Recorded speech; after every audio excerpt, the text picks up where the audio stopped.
Bonsoir à toutes, bonsoir à tous et merci à tous nos internautes là, d'être inscrits pour ce webinaire autour du stress biodynamique et de l'approche biodynamique euh, sur cette thématique.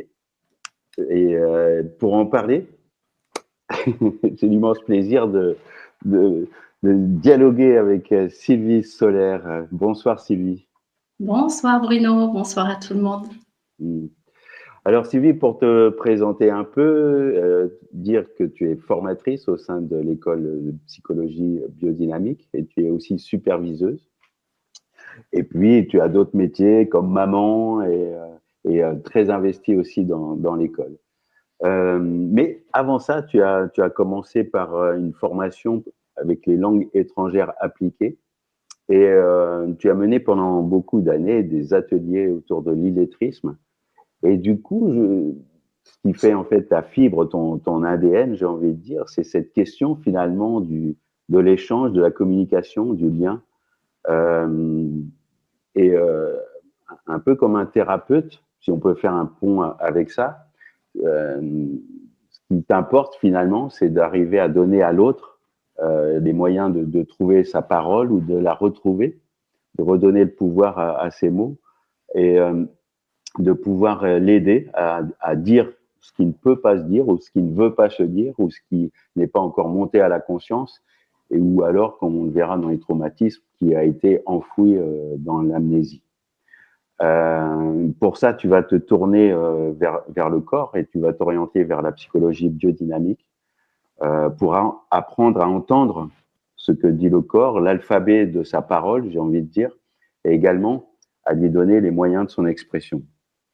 Euh, pour finir de te présenter, moi, je voudrais rajouter, parce que je t'ai vu travailler, je t'ai vu à l'œuvre, et j'ai été toujours très sensible par ton côté, évidemment, solaire, pour accompagner les aides sur le chemin, et notamment sur le chemin de la résolution du traumatisme. Euh, je trouve qu'il y a une façon chez toi de travailler avec une grande légèreté et cependant de plonger dans une immense profondeur. Une façon de laisser passer la lumière sous la porte, comme ça, pour aller éclairer le trauma. Et un état extrêmement rassurant, enveloppant, sécurisant, et qui ouvre, je trouve, à la confiance et puis qui amène à la guérison. Et, bon, j'imagine aussi que ce sont des portes par rapport au traumatisme qui aident énormément. Pour lancer ce webinaire, qui va se passer en deux temps, un premier temps où tu vas apporter ta patte, ta, ta singularité, et un deuxième temps qu'on gardera pour répondre aux questions des internautes. Euh, je vous invite, les internautes, à poser des questions. N'hésitez pas pour qu'on puisse avoir vraiment un échange et un dialogue avec Sylvie. Alors, pour lancer ce webinaire, Sylvie, j'avais envie de te poser la première question. C'était en quoi finalement, l'approche psychocorporelle, et notamment l'approche biodynamique, peut aider à digérer les conséquences d'un traumatisme. En fait, quelle est la spécificité vraiment de cette approche? Alors pour commencer, ce que je peux dire, c'est que l'approche psychocorporelle, elle me semble essentielle pour aborder la question du stress post-traumatique, parce que justement, ça se passe dans tous les niveaux de l'être. Et on sait que les événements traumatiques, en fait, ont un impact direct sur la santé des personnes et, sur leur système nerveux, en fait. D'où l'importance je vois que ça change, donc j'étais un peu perturbée. D'où l'importance de consacrer un espace, en fait. Un espace où on va permettre au corps de commencer à digérer la charge traumatique dans un espace sécurisé. Voilà. Souvent, souvent ça reste en forme de figement. Après, pour répondre à la question, parce que c'est large, je vais peut-être commencer par décrire qu'est-ce qu'on entend par syndrome de stress post-traumatique. Parce qu'il ne s'agit pas tant de l'événement en tant que tel, il ne s'agit pas tant du trauma, parce qu'en fait, le trauma, dans l'étymologie, ça veut dire blessure. Donc, on est tous plus ou moins blessés dans la vie, que ce soit des blessures physiques, émotionnelles, psychiques, etc. Mais c'est comment on a traversé ces blessures-là. Donc, le syndrome de stress post-traumatique, il est plutôt lié à comment j'ai vécu de l'intérieur l'événement ou les événements qui m'ont dévié de ma trajectoire. Donc, et on rencontre différents types de syndromes post-traumatiques. Moi, j'aime bien dire, comme pour un peu les TSA, les troubles du spectre autistique, moi, j'aime bien parler des troubles du spectre traumatique. Parce qu'en réalité, il y a beaucoup de conséquences. Et ça ne se traduit pas de la même façon d'une personne à une autre. Parce qu'un trauma est un trauma s'il n'a pas été traversé.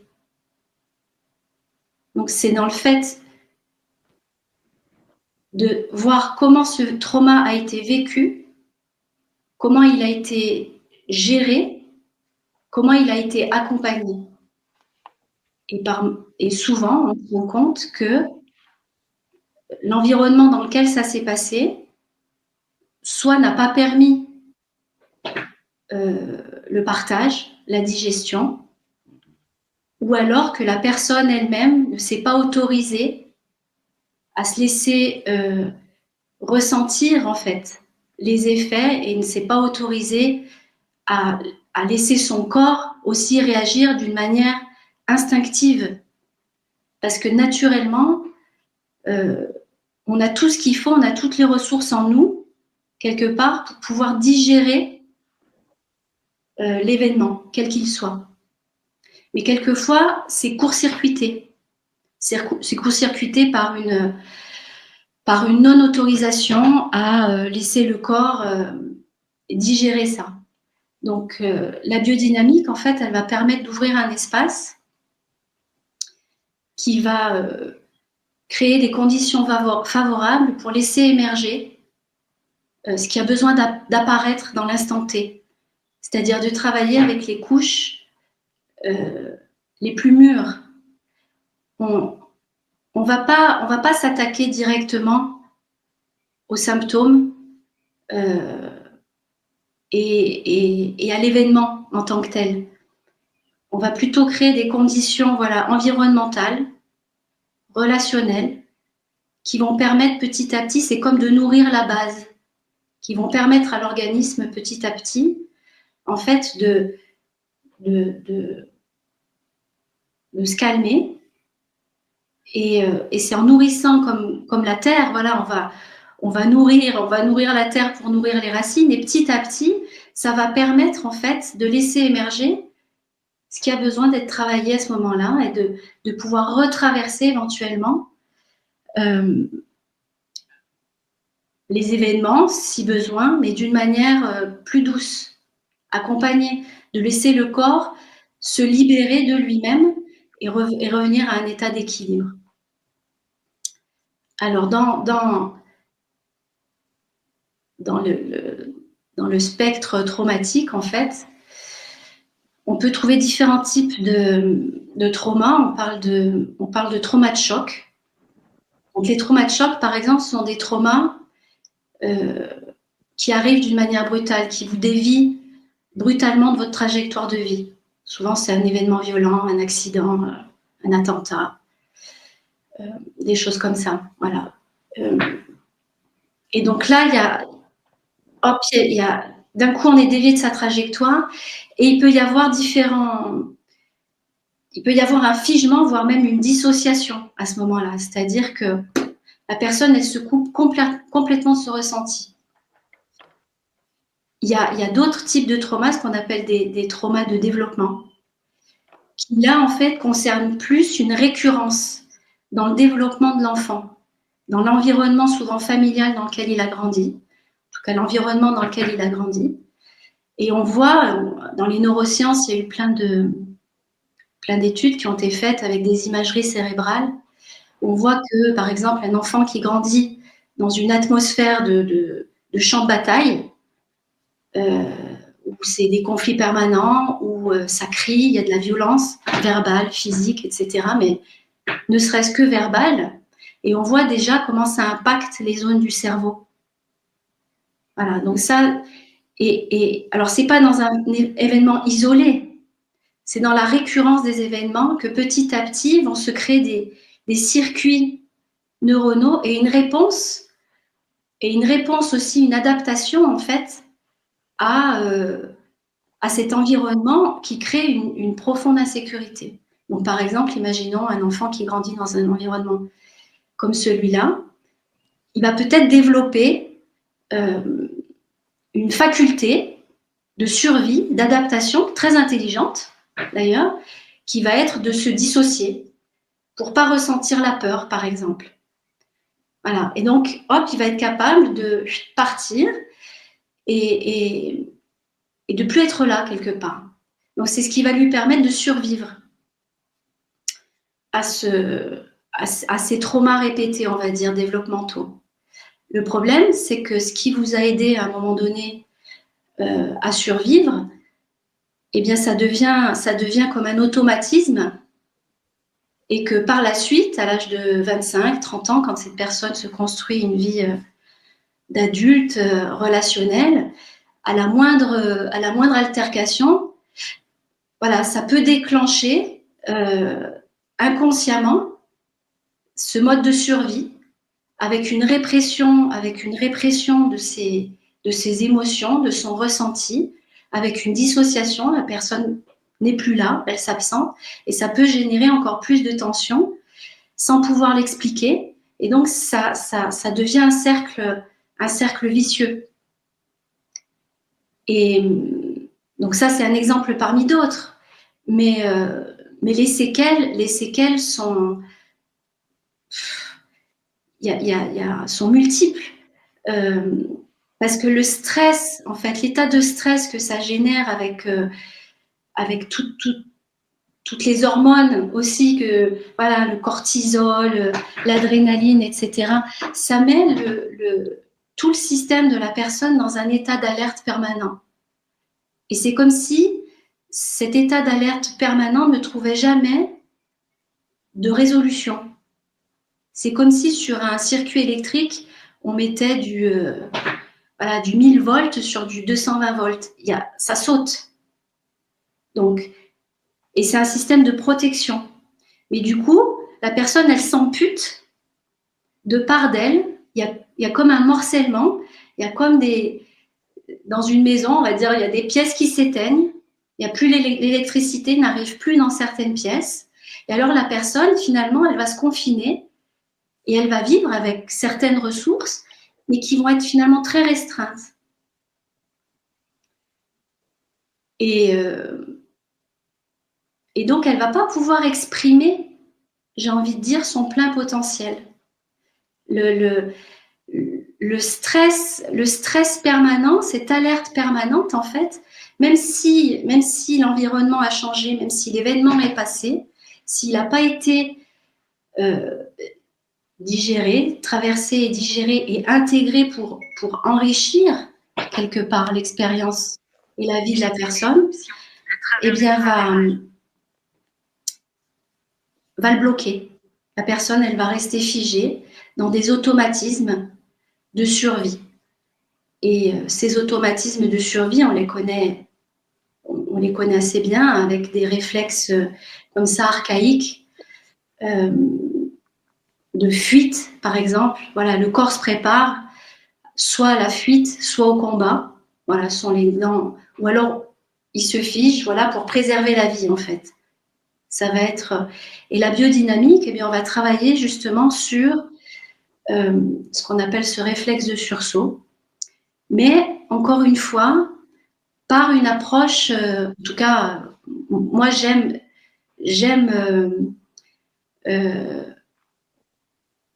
contacter voilà, les personnes par une approche, on va dire, plutôt de redécouverte, sensible, tranquille, ludique. C'est pas avec la volonté, voilà, c'est pas avec la volonté de aller, on va s'attaquer au problème, avec le risque en fait de se confronter à une résistance, parce que voilà, le système d'adaptation, il a été là pour protéger la vie. Mais justement, la vie, elle est mise sous cloche et on n'est plus que dans un système de survie. Donc, il s'agit de pouvoir apaiser le système nerveux pour pouvoir recontacter le noyau vivant qui a été un petit peu mis sous cloche comme ça. Donc, pour cela, mais c'est vrai que on va favoriser la reconnexion aux sensations. Ça passe par le corps, par des choses très simples. C'est comme se remettre un petit peu dans cette curiosité qu'on connaît tous, de redécouvrir ses sens, comme les enfants, à travers le toucher, à travers voilà, l'odorat, à travers ces portes en fait qui nous permettent de nous informer sur le monde, mais aussi sur soi-même, c'est-à-dire comment je reçois les informations qui sont là autour de moi à partir de mon centre. Et si ce centre, je l'ai perdu, en fait, il est toujours là. On peut toujours recréer les connexions et le circuit. Et donc, de l'aborder avec une forme de légèreté, moi, je trouve que c'est plutôt assez efficace. Voilà, c'est plutôt assez efficace. Et on remarque aussi que ça passe beaucoup, voilà, ça passe beaucoup par le lien.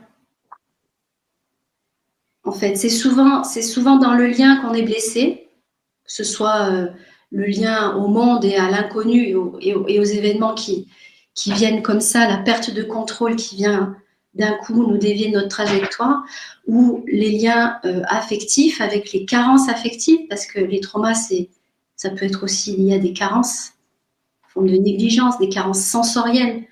On sait qu'il y a eu des expériences menées sur des enfants dans des orphelinats où en fait il s'agissait de leur donner, on va dire, de quoi manger, voilà, les besoins minimums, mais sans les prendre dans les bras, voilà, sans nourrir les besoins affectifs. Et on a vu que ces enfants se laissaient mourir ou alors développaient des troubles sévères. Donc en fait, il y a aussi des traumas liés à des carences. Donc voilà, ça va être de proposer cet environnement-là pour laisser apparaître et émerger ce qui a besoin de remonter à la surface, d'accueillir ça, de remettre ça en circulation. C'est comme de remettre ça dans le grand système digestif du vivant et permettre petit à petit de remétaboliser en fait ce qui a été mis de côté, ce qui a été figé, ce qui n'a pas pu s'évacuer physiquement par des larmes, peut-être par des cris, peut-être par des tremblements, peut-être par de la colère. Parfois, c'est de la colère qui a été réprimée. Et petit à petit, permettre en fait un retour comme ça par l'expression, quelle qu'elle soit. Parfois, ça va être pour certaines personnes, le stress post-traumatique va consister à être toujours donc sur le qui-vive et à toujours se battre. Ça va être une agressivité, une irritabilité permanente, avec une impossibilité de pouvoir se poser, se déposer. Donc pour certaines personnes, ça va être l'inverse. Ça va être de lâcher les armes, de trouver un espace de repos, de ressourcement. Pour d'autres, ça va être au contraire, voilà, de pouvoir se redresser et contacter cette force à l'intérieur de soi. Donc il s'agit d'une certaine manière, à travers nos sens, mais à travers aussi les éléments de la nature, de recontacter cette force intrinsèque à l'intérieur de chacun, une force instinctive, voire même une force animale, qui ne pense pas, qui ne se réfléchit pas, qui est spontanée, et la relier petit à petit à la conscience. refaire le chemin comme ça de l'instinct et de la conscience, j'ai envie de dire. Et puis aussi, peut-être au bout du chemin, de la mise en mots. Voilà, une fois que le corps a exulté, une fois que le corps a exprimé, et bien vient le moment aussi de partager et de peut-être pouvoir verbaliser des choses, parce que ça permet aussi au cerveau de digérer, de se représenter et de récupérer les parts de soi qui ont été comme ça, comme éclatées.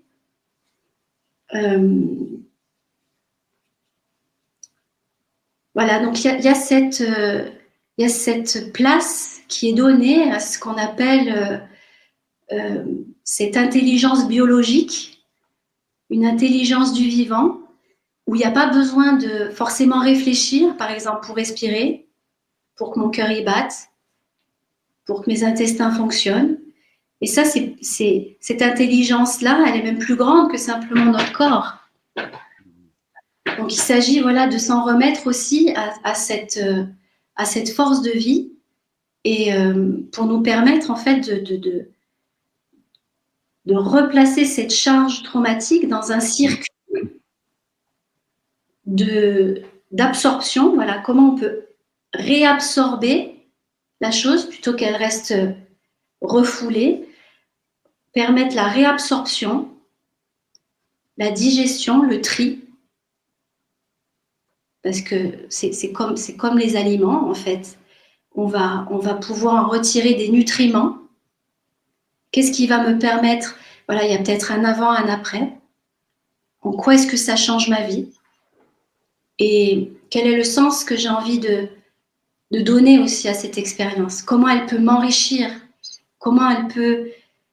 c'est que ça devienne plutôt une force de résilience plutôt que quelque chose qui a été subi et dans lequel la personne peut se sentir complètement déprimée, dépressive, victime. Donc il s'agit aussi de retrouver le pouvoir. De retrouver le pouvoir au-delà de l'expérience, la traverser, et puis ensuite, quelque part, dans l'évacuation, si on suit le système digestif, il y a un moment donné, il y a une évacuation. Voilà, le corps a pris ce dont il avait besoin pour se nourrir, pour grandir, et puis derrière, on évacue les déchets qui servent de fertilisant quand même, mais aussi, quelque part, d'affirmation dans le monde. C'est-à-dire que les événements, quels qu'ils soient, ne vont plus, je ne vais plus me conditionner et m'identifier uniquement à ces événements-là. C'est ouvrir la possibilité, de prendre l'essence, en fait, la force qu'il y a à travers ces épreuves et cette adversité pour m'affirmer d'une manière pleine, intègre, authentique. Retrouver une spontanéité aussi. Donc, en fait, ce que tu dis, c'est que dans le traumatisme, bien souvent, il y a une explosion, une dissociation, et finalement, on retrouve cette faculté de la reliance, de relier les événements, et déjà en reconvoquant l'essence, par l'essence, tu as parlé, par le toucher aussi, et tu as parlé aussi de la relation à l'autre, enfin de la relation à soi et puis de la relation à l'autre, être accompagné, et, euh, et ça va reconstituer un fil de la mémoire, parce que bien souvent, il y a des trous, en fait. Oui, il peut y avoir des amnésies traumatiques aussi, ça arrive dans certains cas. Mais cette mémoire, elle est toujours là quelque part, dans le corps. Voilà, le corps se souvient, mais c'est coupé, c'est déconnecté. Des zones cérébrales conscientes. Donc encore une fois, on ne va pas s'occuper de l'amnésie directement. Voilà, il y a des personnes qui développent, qui ne savent même pas qu'ils ont eu par exemple des abus dans leur vie. mais qui, à l'âge adulte, développent des maladies auto-immunes, des fibromyalgies, voilà, des lupus, et qui viennent avec ce motif de consultation. Souvent, ils ont fait plein d'examens, on leur dit ben non, on ne trouve pas, c'est voilà, des maladies mystères. Et donc, on ne s'occupe pas directement, en fait. On ne va pas attaquer le symptôme. Mais par contre, en créant une alliance avec la personne, en créant une confiance aussi, petit à petit, il y a quelque chose d'une sécurité qui arrive, qui s'installe et qui va permettre, voilà, à toute cette matière qui a été refoulée, en fait, de se remettre en circulation. Et donc, après, il peut y avoir des effluves. Ça remonte. Ça remonte.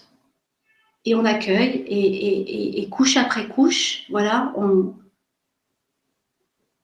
enlève, voilà, c'est comme un oignon, couche après couche, voilà, on accueille, on enlève, on aide à la digestion et à l'intégration. Et la particularité de la biodynamique aussi dans la digestion, c'est qu'en fait, ces événements-là qui peut-être ont été refoulés, ou en tout cas qui ont créé un figement comme ça, soit un figement dans quelque chose où la personne, elle perd sa mobilité, où elle s'isole, elle n'a plus la capacité d'être en lien, ou alors elle est sans arrêt dans le combat, ou alors elle est sans arrêt dans la fuite, elle évite, enfin peu importe, quelle que soit la stratégie en fait d'adaptation, il y a quand même quelque chose de l'ordre du figement. Là où la vie, en fait, elle est mouvement. Là où la vie, en fait, elle passe d'un état. Il ne s'agit pas d'éviter les chocs. Ça fait partie de la vie. Mais comment on passe d'un état de choc, d'un état de stress, à un état petit à petit de relâchement, de décharge, de relâchement et de remise en mouvement.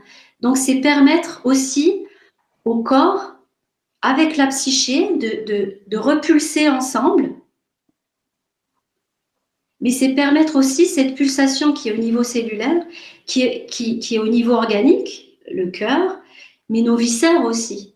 Donc c'est pour ça qu'en biodynamique, en fait, on parle du psychopéristaltisme, c'est-à-dire de cette capacité que les intestins ont aussi de digérer notre stress, nos tensions, etc. Et on voit que quand il y a des traumas, des stress comme ça, un syndrome post-traumatique, il y a très peu de péristaltisme.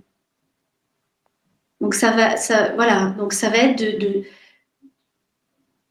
par des approches assez douces, de permettre au corps finalement cette décharge neurovégétative à travers aussi cette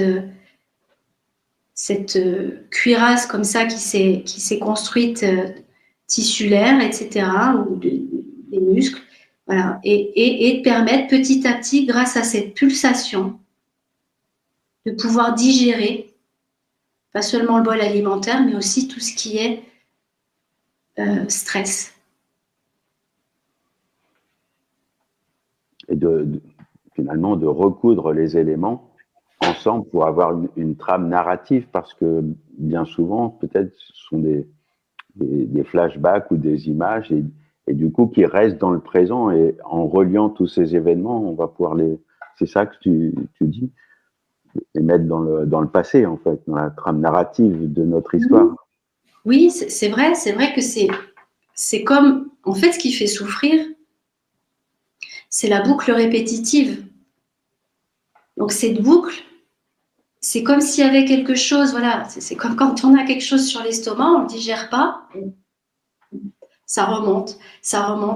Donc il y a cette boucle répétitive, soit avec des cauchemars parfois, où personne ferme les yeux, elle a des images, c'est très envahissant, ça peut être, ou alors il y a des éléments déclencheurs, une porte qui s'ouvre, et c'est la panique à bord, voilà, et qui vont comme actualiser sans arrêt dans un présent quelque chose qui appartient au passé. et qui s'actualise aujourd'hui comme une menace et un danger permanent et qui vous arrache à votre bien-être, en fait, à votre sérénité. Voilà, et qui vous maintient comme ça, sans arrêt, avec le niveau ici, à peine pouvoir respirer. Donc, effectivement, le fait de commencer à reconnecter les différentes parts, voilà, même si c'est encore, même s'il n'y a pas encore, même si souvent il n'y a pas la trame, même si souvent il y a du doute, même si, voilà, mais quand même, petit à petit, effectivement, ça va être de permettre en fait à toutes ces parts morcelées de petit à petit revenir, recréer une image, une cohérence, en fait, parce qu'il y a, voilà, il y a une forme d'incohérence. Et ça va être de permettre à la personne de retrouver sa cohérence. Et dans cette cohérence, de pouvoir de nouveau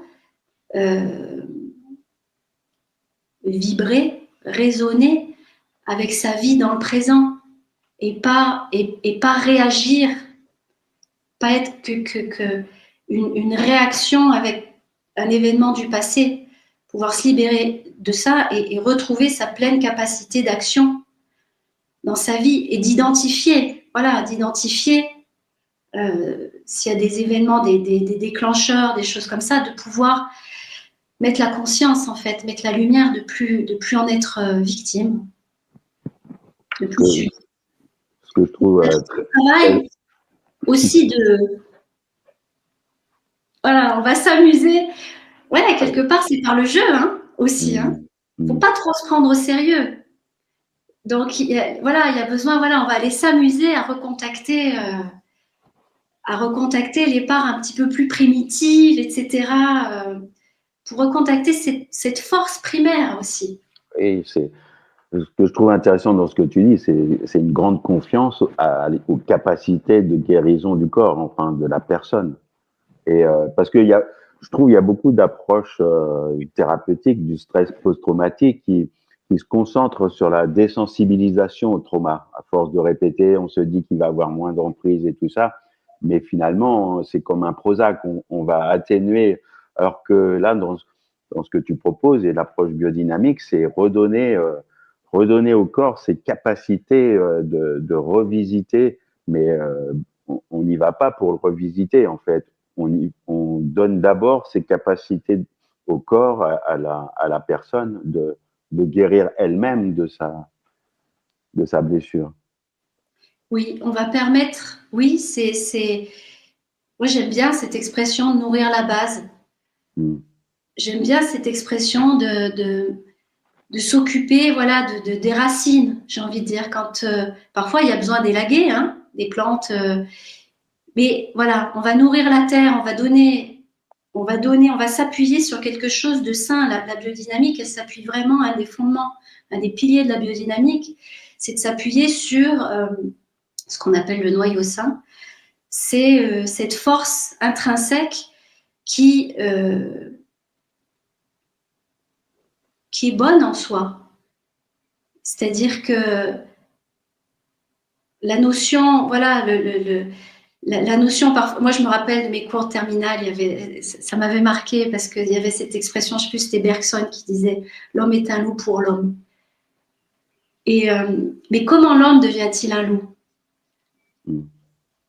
Et le loup, en plus, on colle un truc au loup. Mais... Donc, alors qu'en biodynamique, quelque part, il n'y a pas cette vision que l'homme est un loup pour l'homme. Effectivement, la réalité fait que parfois, oui, c'est ce qui arrive. Quand il y a une distorsion, en fait, de l'énergie vitale, quand il y a un environnement, quand il y a trop de blessures, trop de traumas qui créent des distorsions. Donc, effectivement, derrière, ça ne peut plus circuler, ça ne peut plus l'échange. L'échange est polarisé, en fait, quelque part. Mais c'est vrai qu'en biodynamique, voilà, on se base sur cette essence et sur le fait que naturellement, voilà, il y a ce processus naturel, en fait, de guérison et de bonne santé, en fait, de bonne santé, dans un environnement sain.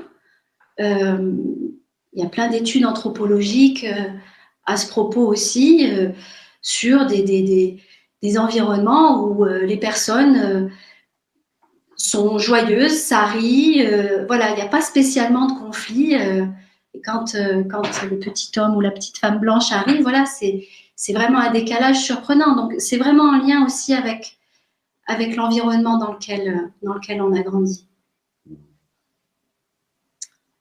Et quand tu dis l'homme est un loup pour l'homme, ça m'a fait penser aussi que beaucoup de gens qui ont été abusés, qui ont eu un traumatisme par rapport à l'abus, vont eux-mêmes abuser comme une façon de se souvenir ou de se remettre en action. Ben, c'est quelque part, ça peut faire partie aussi du syndrome post-traumatique, parce que quelque part, c'est une manière inconsciente aussi de chercher une résolution. C'est-à-dire, voilà, ils réactualisent dans leur présent quelque chose qu'ils ont vécu en tant que victime, et cette fois à la place du bourreau, j'ai envie de dire. Mais pour beaucoup de personnes, je me rappelle avoir accompagné une jeune femme à qui c'était arrivé avec son père. C'était l'aîné de la fratrie, et quand sa petite sœur a eu l'âge où ça avait commencé pour elle, ça a été terrible. Elle était adolescente, ça a été terrible. Et à ce moment-là, elle a eu le courage d'en parler à l'école, je ne sais plus à qui. Et donc, évidemment, ça a déclenché toute une procédure, et ça a stoppé net le père et l'abus. Et c'est très rare, mais ça arrive. Il l'a remercié. Voilà, parce que voilà, c'est pas souvent que ça arrive, mais dans ce cas-là, cet homme, en fait, a pu remercier sa fille. Pourtant, ça a été un dilemme terrible, parce que dénoncer son propre père, voilà, et donc ça met dans une confusion, ça met dans une culpabilité, ça amène plein de choses. Mais voilà, le fait que cet homme finalement reconnaisse qu'il n'arrivait pas par lui-même, au même titre qu'enfant, d'ailleurs c'était un homme qui avait subi ça, au même titre qu'enfant, il y avait cette impossibilité d'exprimer et de mettre une limite en fait à l'abus. Et c'est quelque chose qui se répète et qui se répète et qui se répète et qui se répète. Et qui peut se répéter aussi en devenant bourreau. Mais ça ne veut pas dire que, quelque part, il cherche à avilir ou à dominer. Derrière ça, il y a un désir profond, en fait, de se libérer. Aussi. Pas que, mais aussi. Ouais. Alors, il y a plein de questions qui arrivent, Sylvie. Ah. Et d'ailleurs, il y a beaucoup de remerciements à toi pour ta douce clarté, etc., et ta joyeuse légèreté. Oh, merci. J'espère que je suis claire. C'est pas toujours simple, mais. Et en tout cas, il y a plein de questions sur si je peux un peu résumer, là, il y a une question d'Annabelle qui demande est-ce qu'il faut retravailler sur tous ces traumatismes si on pense en avoir eu plusieurs, et dans quel ordre?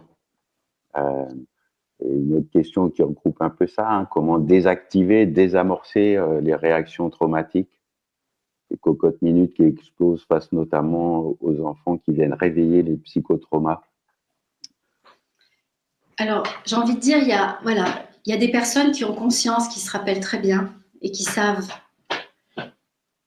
qui connaissent les événements, qui connaissent l'impact que ça a eu physiquement, et qui peuvent voir la résurgence et la perte de contrôle Mais il y a un équilibre à retrouver aussi entre... Parce que parfois, vouloir contrôler ça aussi... Voilà, après, et oui, parce que parfois, on peut être aussi dans un excès de contrôle quand il y a eu tellement d'insécurité. Bien sûr. Quand il y a eu tellement d'insécurité, alors on se met dans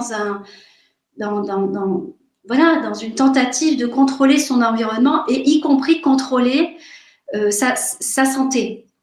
Et en fait, j'ai envie de dire, voilà, il s'agit de retrouver un bon équilibre entre, il n'y a pas d'ordre. Il y a, comment dire, il peut y avoir une aspiration, il peut y avoir une conscience, une ouverture. Et ensuite, Quand tu dis il n'y a pas d'ordre, ça veut dire il n'y a pas de hiérarchie. il n'y a pas d'ordre. Dans quel ordre? Parce que j'ai entendu dans quel ordre, Oui, par exemple, on les traite. mais il y a l'ordre chronologique, mais il y a l'ordre aussi de la puissance du trauma. Ce que tu dis, c'est qu'il y a pas un trauma qui est plus traumatique qu'un autre, en fait. Même Non, un ça petit dépend. trauma, Ça comment dépend de la dire, sensibilité. Et puis, j'ai envie de dire, euh, peut-être que ça va commencer par le plus insignifiant. Peut-être que voilà, ce qui va émerger, c'est quelque chose qui paraît tout à fait anodin. Ce ne sera pas le plus important. Voilà, ça va peut-être commencer, c'est comme un apprivoisement. Donc, c'est faire alliance avec cette intelligence aussi du processus. Gerdau disait souvent, voilà, ce processus qui sait. Donc, il y a aussi besoin, quelque part, de faire confiance à ce processus, à cette intelligence qui va aussi tester. C'est-à-dire, OK, et ce petit truc-là qui paraît anodin, mais qui pourtant m'a marqué, comment c'est accueilli aujourd'hui? Comment c'est traité? Comment c'est digéré? Voilà. Et petit à petit, avec, entre guillemets, ces petits tests-là, il y a quelque chose de cet apprivoisement et de cette confiance qui grandit. Et après, il y a peut-être d'autres choses qui arrivent plus importantes. Mais on ne sait pas dans quel ordre. J'ai envie de dire, à un moment donné, voilà, en tant que thérapeute, on ne sait pas tout. On suit le mouvement.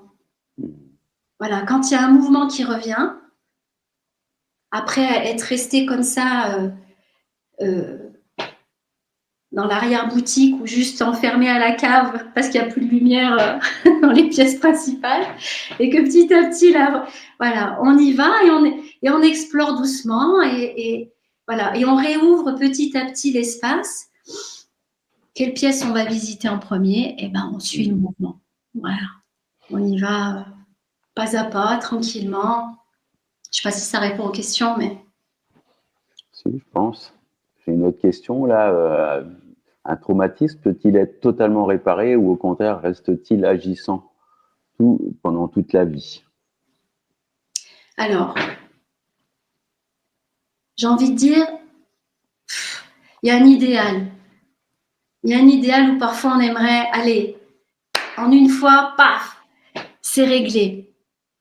Mais quand il y a une récurrence, voilà, notamment dans les traumas de développement, comme ça, quand il y a eu parfois des carences, comme je disais, ou des violences, voilà, il s'agit de permettre au corps, là aussi, d'ouvrir un espace où le temps va être notre allié. Où on va s'enlever une forme de pression aussi au niveau du temps. Et en fait, le psychopéristaltisme, il va permettre justement de nettoyer le corps de ses automatismes. Voilà. Mais encore une fois, c'est une couche après l'autre.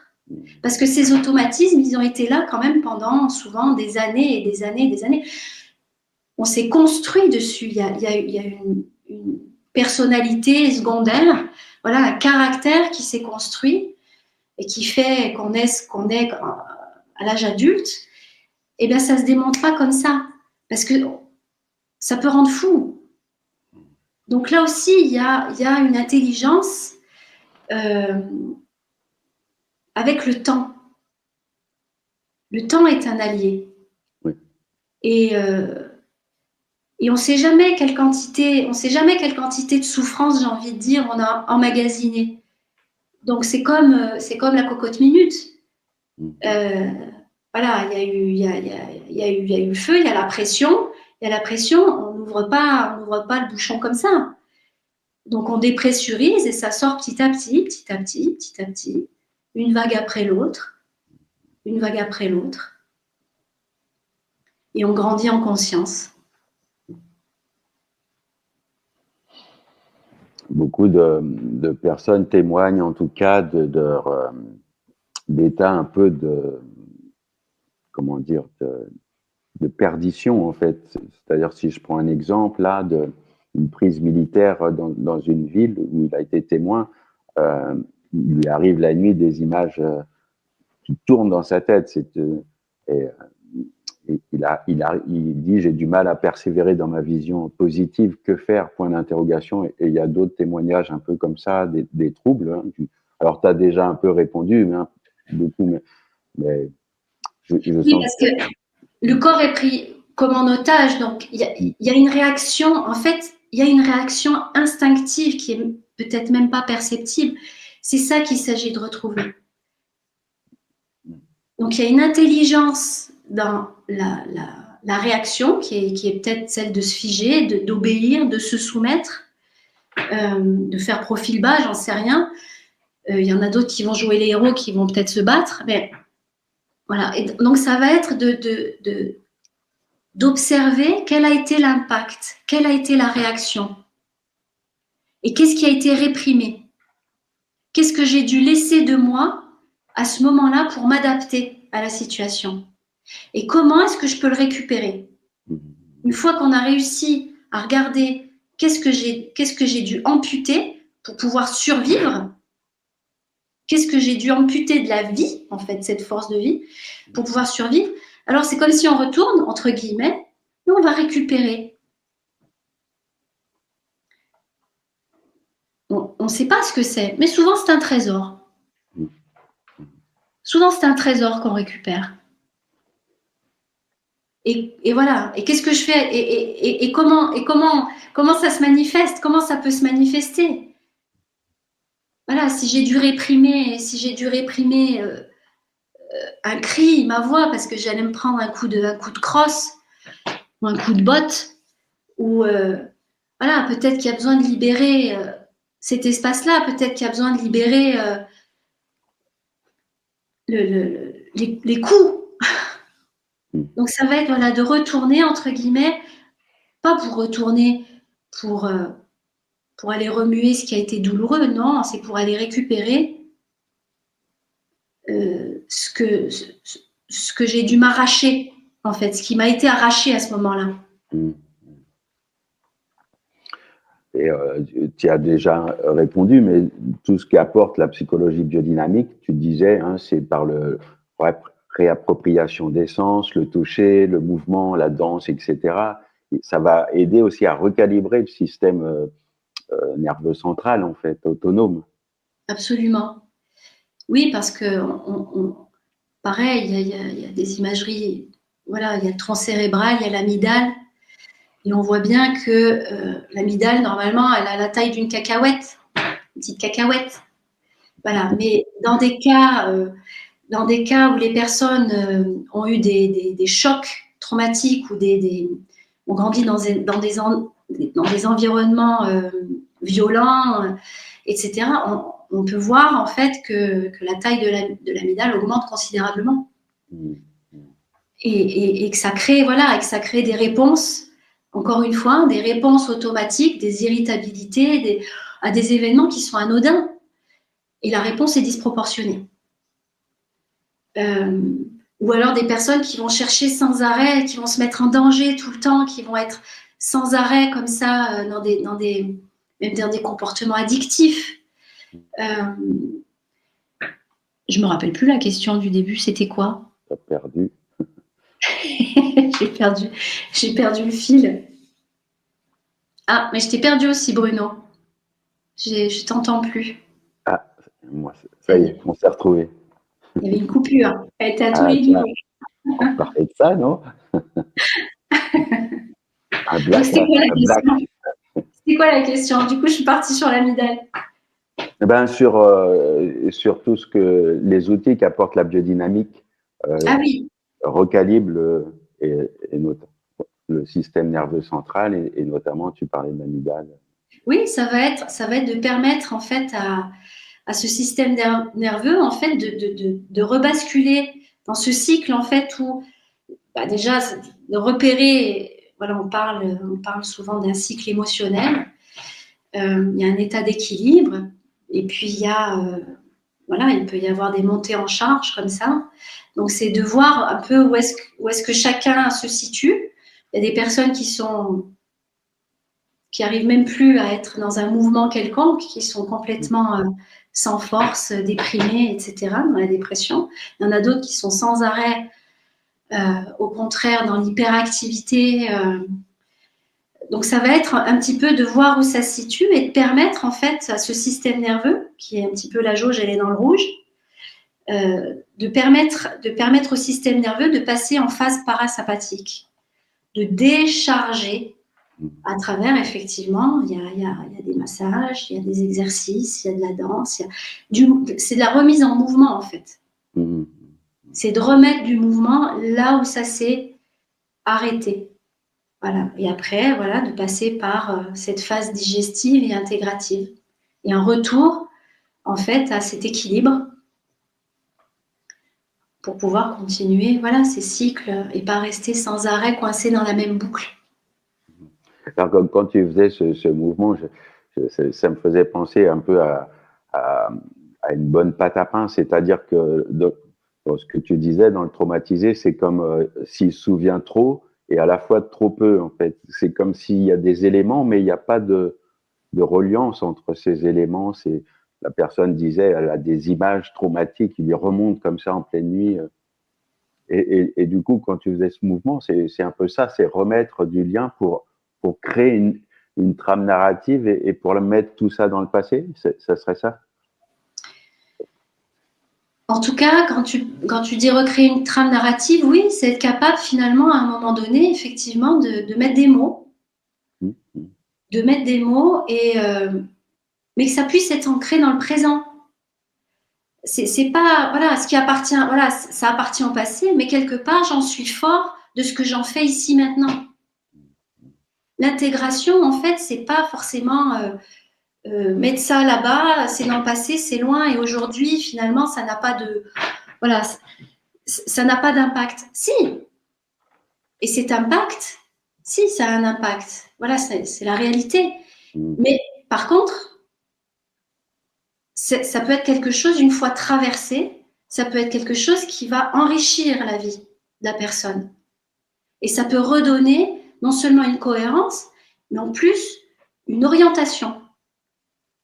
C'est comment je me réoriente dans la vie. Quelle direction à partir, voilà, dans l'acceptation, dans l'intégration, dans le deuil, aussi que finalement ma vie et la trajectoire qu'elle aurait dû prendre a été déviée. Ok, ça a été dévié. Et comment je réintègre ça dans une nouvelle direction dans ma vie? Comment j'accepte de lâcher la forme ancienne pour accueillir quelque chose de nouveau et refleurir avec ça, j'ai envie de dire. Donc, c'est très important aussi, par exemple, dans la réouverture au sens, de retrouver le sens de l'orientation. Au départ, on est désorienté. Et pour se réorienter, il y a besoin, voilà, de se laisser informer par la porte d'essence, justement, voilà, qui va informer, qui va venir rencontrer aussi une forme d'intuition. Comment j'écoute, voilà, ce ressenti, cette intuition, etc. Comment j'échange avec le monde extérieur, entre les informations que je reçois, ce que ça fait en moi. Comment ensuite je le restitue. Comment je respecte mes limites. Voilà. Et comment je m'oriente et du coup, comment je me réoriente dans le présent, avec ça. Ouais. Même si ça appartient au passé, aujourd'hui, ça contribue à être la personne que je suis. Ça fait partie de l'expérience. Reprendre le pouvoir sur sa vie, en fait. Parce que les témoignages, là, c'est vraiment, on sent que c'est presque le traumatisme qui gouverne la personne, en fait. Comment en sortir? C'est un peu ça, c'est les questions. Ouais. Comment sortir de cette boucle?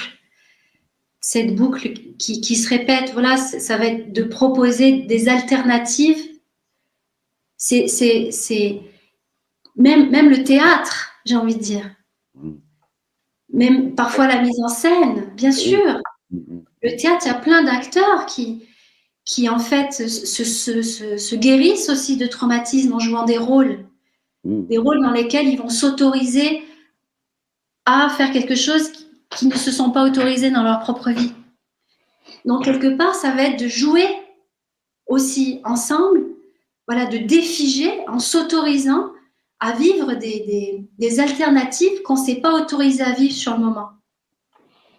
Et du coup, si je prends une autre question, le corps va être un allié pour ça, c'est-à-dire qu'il va nous donner des indications. Je prends là le témoignage de Pascal qui dit je souffre de fatigue depuis l'âge de 22 ans, j'ai aujourd'hui 54 ans et des troubles mémoriels et attentionnels, troubles du sommeil se sont majorés, contexte familial, père violent, mère complice. Peut-on faire un lien avec le syndrome post-traumatique? Bien sûr, oui. Parce que des fois, on ne sait pas qu'on a eu un trauma, hein, ce que tu disais. On ne sait pas, surtout quand ça arrive dans l'environnement familial, j'ai envie de dire. Parce qu'il y a quelque chose qui est normalisé. Tu voulais dire quelque chose, Bruno? Non, non, surtout dans le cas aussi du trauma dans le développement. Parce que le choc, là, c'est vraiment un choc, c'est instantané. Oui. Mais lorsque c'est récurrent, on ne sait même pas que c'est traumatisant. On ne sait même pas. Ça se sait pas. Il y a une normalisation. Il peut y avoir une forme de déni. Il y a une forme de confusion entre l'amour. Voilà, il y a plein de personnes en fait qui ont été frappées. Et pour eux, c'est la manière dont ils ont été aimés. Donc il y a cette distorsion et il y a que, voilà, finalement de voir, ah mais tiens, mais dans les autres familles, ça se passe pas comme ça en fait. Donc oui, parfois c'est très compliqué en fait. Il peut y avoir une forme de déni. Et donc c'est ce que je parlais de refoulement. Et du coup, effectivement, ce sont les mots du corps, les mots MAUX du corps, voilà, qui vont se manifester par une fatigue chronique. Une fatigue, c'est comme une répression en fait de l'énergie vitale. Il y a quelque chose qui est réprimé. Voilà, plus d'autres troubles, etc. Donc oui, il n'y a jamais de fumée sans feu. C'est pas des choses que les personnes s'inventent. Voilà, ça s'invente pas. C'est pas. Il y a une vraie douleur, il y a une vraie souffrance qui, malheureusement, ne trouve pas le moyen de se dire autrement. Et c'est un vrai exil. Voilà, c'est un vrai exil intérieur, j'ai envie de dire. Et oui, ça prend. Voilà, ça peut prendre un petit peu de temps, le chemin de retour à soi, de revenir chez soi, de retrouver voilà, une base solide, tranquille, de se réunifier en fait. Bon, on s'achemine vers la fin en tout cas. Je te remercie. Il y a beaucoup de témoignages sur vraiment de gens un peu en détresse. Hein. Donc, j'espère que ta parole les aura éclairés. En tout cas, voilà, vous faire accompagner, peut-être, c'est aussi. Oui, parce que bien sûr, c'est déjà la première étape, c'est oser demander de l'aide. Voilà, de plus rester seul dans cet exil. Voilà, donc c'est dans cet exil intérieur et oser voilà demander de l'aide pour commencer à recréer un lien. Et même si c'est le désordre, même si c'est l'incohérence, même si on ne sait pas, même si c'est pas grave, on commence, on tire un petit fil, voilà. C'est un voyage. On a le temps. En tout cas, les personnes qui veulent te retrouver ou travailler sur le syndrome post-traumatique, j'invite à faire ton module. Donc, je reprécise les dates. Le module, c'est syndrome post-traumatique, c'est du 22 au 25 mai. le petit intitulé en dessous, c'est retrouver ses sens. Et à mon avis, c'est une belle clé Oui, c'est à étudier à côté de Lyon. Et vous pouvez aussi avoir les informations sur le site de l'école de psychologie biodynamique. Et un petit mot pour finir, Sylvie. Merci merci. aux internautes, en tout cas, de toutes ces questions et puis de votre intérêt. Et c'était un plaisir, en tout cas, d'être à tes côtés. Regardez ce soleil.